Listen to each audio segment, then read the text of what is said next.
حضرت موسی پیش از پیغمبر شدنش آدم کشته بودن. آخر مقصدی کشتن نداشتن.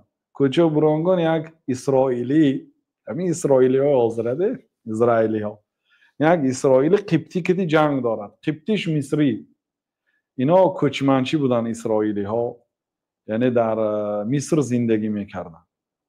در زمان فرعون 600,000 اسرائیلی در مصر زندگی میکردن. همین اسرائیلی ها پیش از تشکیل همین دولت اسرائیلی که چند سال پیش تشکیل کردن، همین سال عصر 19 و بعد،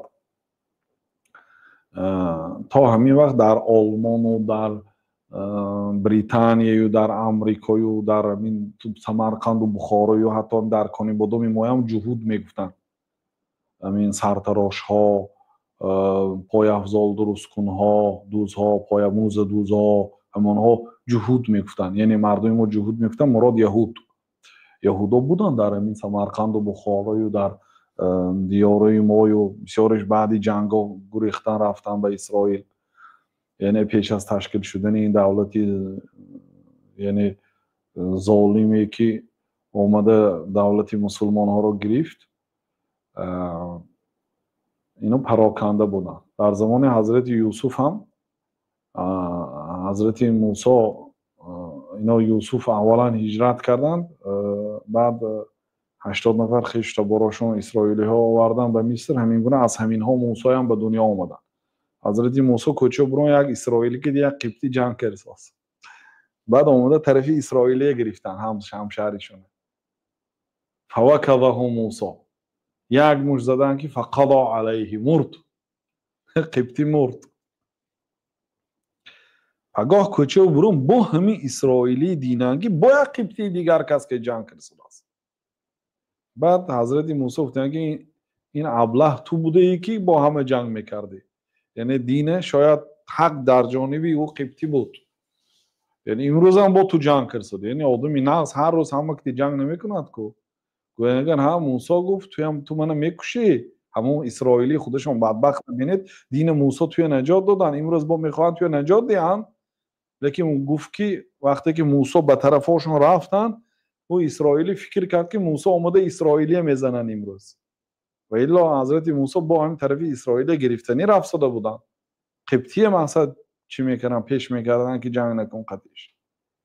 لیکن این گفت که این وقتی که گفتن که انت الغبی، تو گفتن یا ابله بودی که دینی هم جنگ کردی امروز هم جنگ کردی، این فکر کرد که از موسی اومده منو میزند، هم موسی منو میکشی، چه خیلی که دین آدمو کشتی. گفته فروخت حضرت موسی را.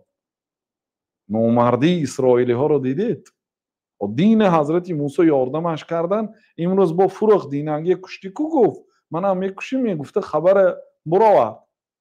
بعد به موسی خبر اومد که گفت الکی امنیت توی جستجو دارد، حاضی دستگیر میکند.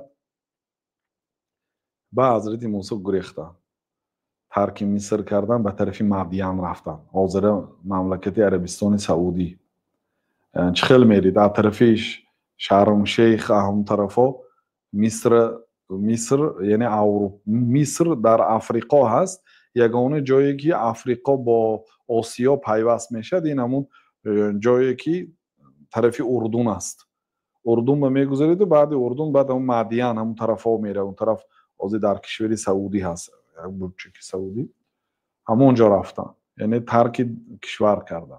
حضرت موسی وقتی که بعد چند سال پیغمبر شدن، اومده من پیغمبر گون افعلت فعلتك الذي فعلت و انت من المرسلین، او تو دین آدم کشتی امروز پیغمبر شدی؟ گفت فرعون، یعنی تو دین دیروز که یه آدم کشتی گریخته بودی، پبیک بودی. حضرت موسی آدم قصدن زده، چون یک موش زدن که مرد. یعنی این حوزه همین در قانون شریعت این قتل خطا میگوید، یعنی قتل خطاگی خود مانند اواری با این ندونسته زده کشتن. و در قانون های دنیوی هم این قتل عمدن نه، این جنایتی پست است. این به احتمال است که زندان میشه 1 سال نیم سال، لیکن مانند قاتل جزا نمیگیره. خلاصه همین خیلی است. وقتی که شما نصیحت میکنید یک کس یک گپی بد میگوید و نه وقتی که برای شریعت برآمده مردم حق بیان میکنید مردم سنگ میپرتان، هر تهمت ها میکنن، دروغ ها میگن. بنابراین چیکار کردن در کار؟ صبر کردن در کار.